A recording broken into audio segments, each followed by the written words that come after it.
They got the best seats in the house. They're all good seats. Cool, you guys. A few more up there, All maybe? the great vibes and energy. You guys ready? 1, 2, 3.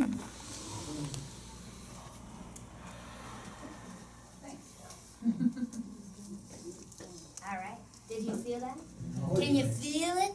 All the good vibes? Well, guess what? You are walking on sacred ground. Soon to be dancing, I hope. Woo-hoo. Now, what would happen in this modest little building? Well, it would change the world. That's a true story. Okay, now, through that front little room we all came through, that was the office. That's where Marion Keisker would have greeted you at the door. Welcome to Sun. And right here, this is the actual studio. This is where all the magic happened for all the musicians. Now, right up there, that's the control booth. That's where Sam Phillips would have been engineering the session, making everything sound just right. Now, back to that story. Elvis hanging around here for a whole year. Well, Sam was looking for a front man for a band. And this band was consisting of Scotty Moore on electric guitar up there on the left and Bill Black on bass on the right up there. Now, who do you think they called? That's right, that cute boy with the sideburns. That's what Marion Keisker said. Well, before Marion could hang up that phone, Elvis, he was through that front door. He was so excited. So they started jamming, but on more ballads. Sam was not impressed. He told the guys to take a break. They probably went next door. Next door, where our gift shop is used to be a restaurant called Taylor's Restaurant. So they probably had a Coke or something. Sam, he went out back. He shook it off. But Elvis stayed in this very room. And he started thinking to himself, man, this is it. This is it. I got to think of something. And well, he started to play a song that he just really loved. A song, a blues song by Arthur Big Boy Crudup. A song called That's All Right. Well, the guys, they came back in. They said, hey, that's sounding pretty darn good. Well, Sam Phillips, he came through that door and he said, that's it. That's what I'm talking about, boys. You see, it's a little country and it's a little blues. Oh, I've never heard that before. Okay, well, they recorded it that night, you guys. So, July 5th, 1954. A couple days later, they take it down to this guy over here. Now, that's Dewey Phillips, everybody. Now, Dewey Phillips, no relationship to Sam. They're just good friends. Now, Dewey has the hottest radio show in the South. He's a DJ. And the show was called Red, Hot, and Blue. Now, if we were tuning in that night, this is what we would have heard. So, they're going to give it a little test drive to see how it fares amongst the youngins. So, check it out. Pretend we're all youngins now. Here we go. Go! Oh, yes, sir, good people. So, Phillips, let's bring the hottest cotton-picking thing that cuts a red hot blue coming through WHBQ in Hotel Chisco on the magazine floor. Ain't that right, Diz? That's right. Party call Sam Putney. No, I got to call Sam, Diz. Ah, Pete Pick. How you getting along there, Ern? Tennessee Ern. How you getting along, buddy? Very good, Posy. Get you a wheelbarrow load of mad hogs, run them through the front door, and tell them Phillips sent you from Red, Hot, and Blue. Telling you, I got a new song we're going to play here. They're going to cut loose this new song.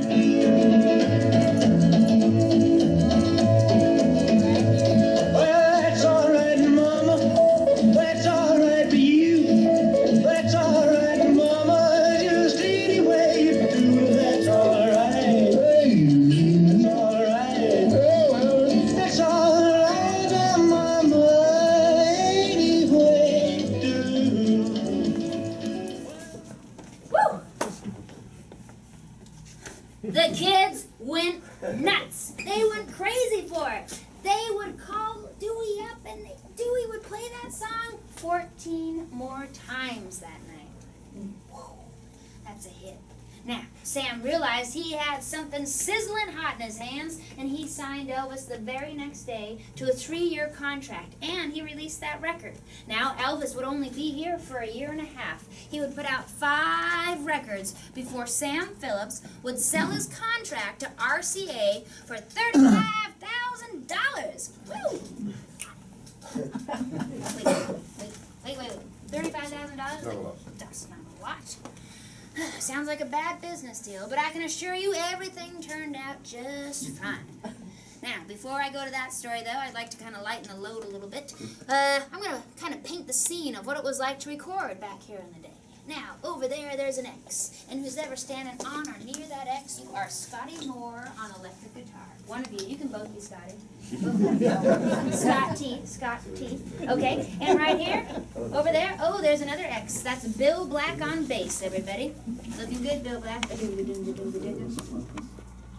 Elvis Presley. All right, so you're the king of rock and roll, and Sam Phillips makes you extremely nervous. So you have your back to Sam.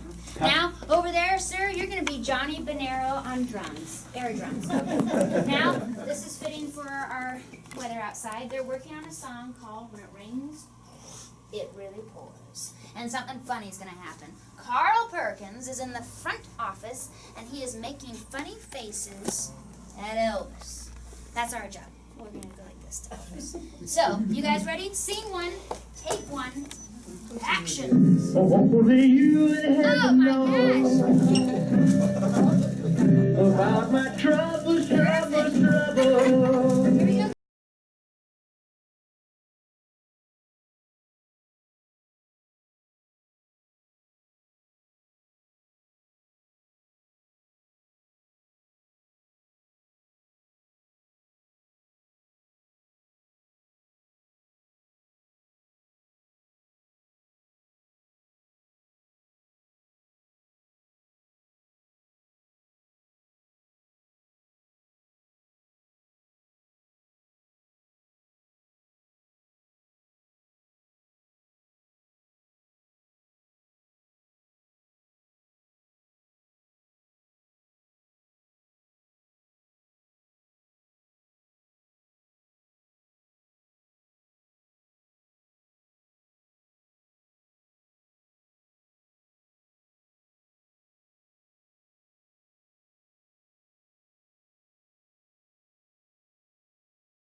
Perkins making us giggle. Jeez. How about a round of applause for our Elvis tribute band? Get your heart out, Real Street. Come on. Looking good. All right, now, let's see. Back to that story about the business deal. Okay. Well, Sam realized he did not have enough money to make Elvis a star. It takes a lot of money to make a bright, shiny star. And well, Sam, he was actually, in debt. So he'd use this money to pay off his debts, he'd invest in a full-time staff, and he'd invest in all the other amazing talent that was going to walk through his doors. So everything turned out just fine, right? Okay. Speaking of amazing talent, how about that Carl Perkins? Carl Perkins would be the first person here to get a gold record. Not even Elvis couldn't do that here. Nope, that was Carl Perkins with his song that he wrote. Anyone know it? Blue Switch. He's good. Here we go, gang. Well, it's 1 for the money, 2 for the show, 3 to get ready. Now go, cat, go, but don't you step on my blue suede shoe. You can do anything that on my blue suede shoe.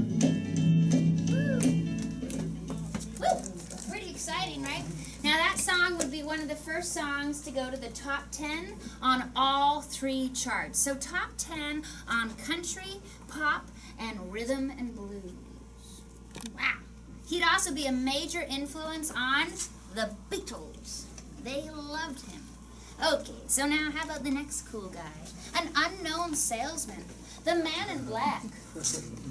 Hello, my name's Johnny Cash. That's right. Johnny Cash would be the most consistent hit maker here, with songs like Cry, Cry, Cry, Hey Porter, Folsom Prison Blues, and guess. No one.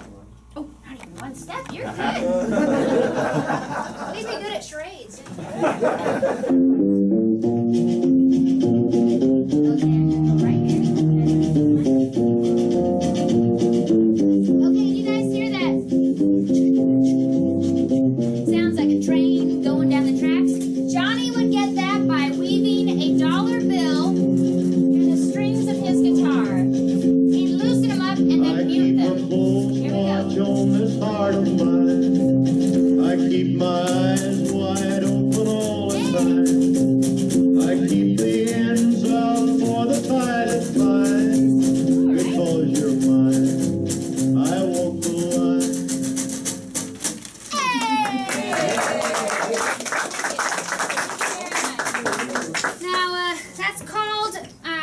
technical term is called really stretching a buck.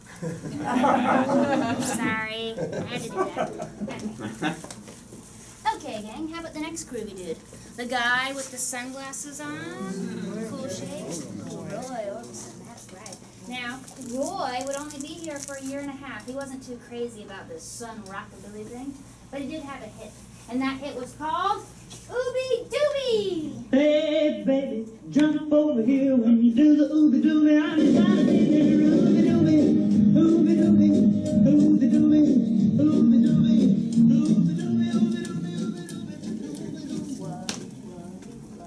Okay, in case you all didn't catch the name of that song, it's called Ooby Dooby. Hold on. I got it. Okay. Now, right over here, gang. This leads us to one of the most famous photographs in all of rock and roll history, the $1 Million Quartet. How did this happen? Well, I'm gonna tell you. Now, this is December 1956. Carl Perkins, the man in the middle, is in here working on a song called Matchbox.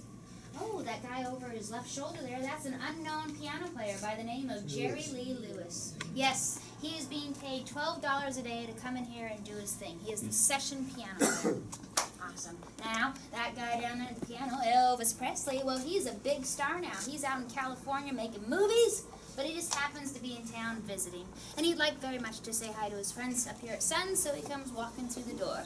And, well, Sam Phillips, he goes, well, this recording session's going nowhere, but that's okay. He seizes the moment. He calls up Johnny Cash, and he says, hey, Johnny, get down here. Yeah, all the guys are hanging out. We're having a great time. Oh, yeah, I got your paycheck here, too. And he calls up the newspapers, and he goes, okay, you get the point. So, this photograph comes out the very next day in all the newspapers, and above it reads, the $1 Million Quartet. It goes around the world. It's still going around the world. It is famous. They have made a Broadway show out of this photograph and what happened that night. And what happened that night? Most important. What happens with a room full of musicians? They play. They start jamming. And Sam Phillips, he recorded the whole thing without them even knowing it.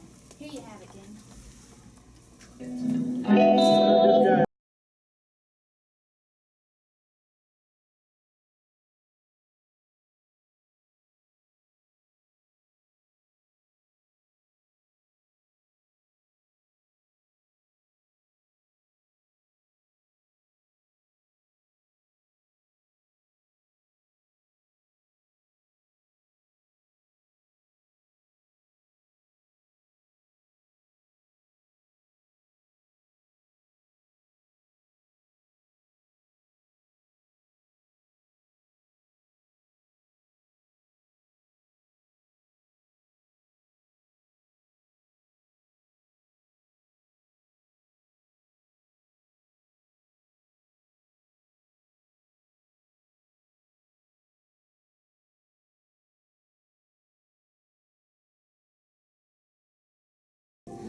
What a night, what a night.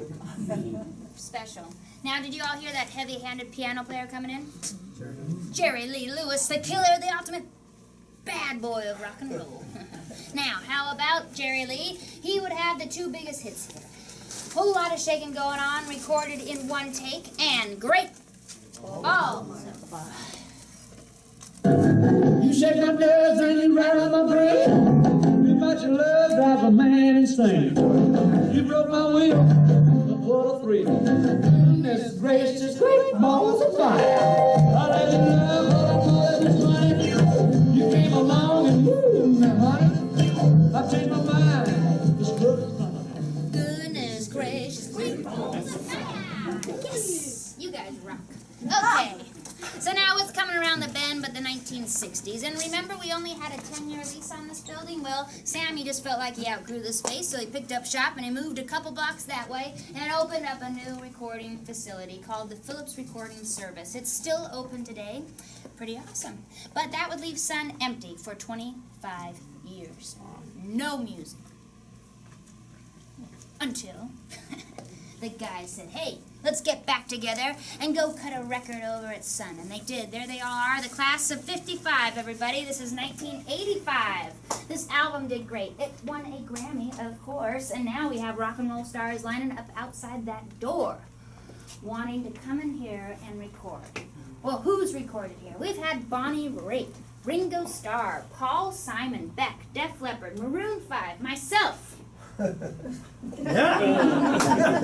Yes. Okay, and how about a little band out of Ireland?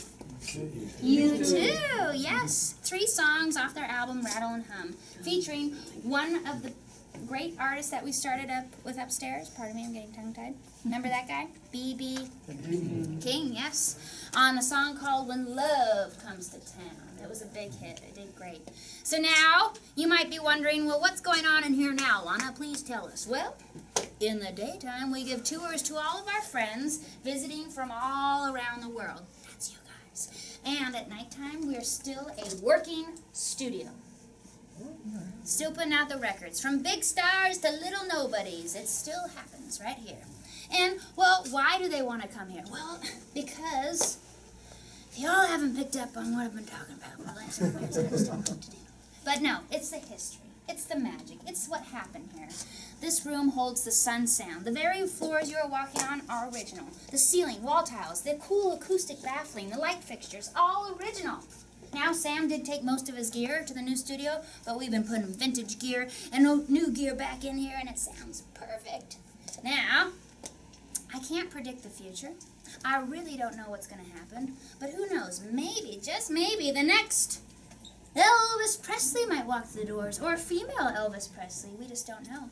But I can assure you that you all love it because you're music lovers, right? You just got to keep the faith and love music, and you do. So I'd like to be the first person to thank you all for coming to the birthplace of rock and roll, Sun Studio. Come on, guys! Thank you. One last little trick. Over there, I'm sorry I don't have it in front of me. Over there, there's a microphone. Ooh, right in front of the king, right here. Yes, this microphone right here, Elvis Presley sung through it. And you all have a moment to take your photograph with it. We ask you just be sharing and caring. Please do not lick it. People think Elvis's DNA is still in there, and it might be, along with a whole lot of other folks. So, FYI. Now, there's another tour coming down, so just be efficient. I'm going to be up front. If you have any questions, please come and see me. And thank you from the bottom of my heart. It was a treat to be your tour guide today. Thank you.